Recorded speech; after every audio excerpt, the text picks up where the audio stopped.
Vlak Eurocity číslo 171 Bulgaria ze směru Berlin Hauptbahnhof, Drážďany Hauptbahnhof, Václav a Těšín na hlavní nádraží pravidelný příjezd 10 hodin 11 minut. Přijede následující číslo 3.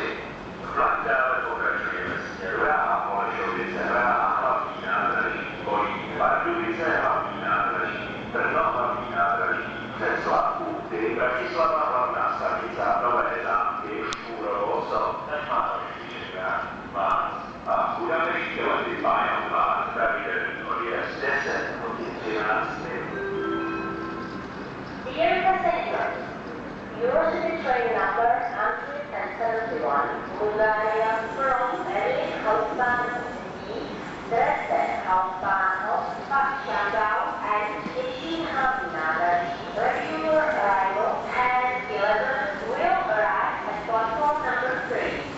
The train continues to Praha, Holešovice, hlavní nádraží, Kolín, Pardubice, hlavní nádraží, Brno, hlavní nádraží, Břeclav, Úty, Bratislava, hlavná stanica, Nové Zámky, Štúrovo, Top, Netmánoviště, Vás, and Budapest Keleti Pályovár, regular departure 10:30. Werte Reisende, der Eurocity-Zug Nummer 171 Bulgaria aus der Richtung Berlin Hauptbahnhof, Dresden Hauptbahnhof, Bad Schandau und Těšín hlavní nádraží za dnešní Abend 10 Uhr 11 Minuten kommt zum Bahnsteig 3.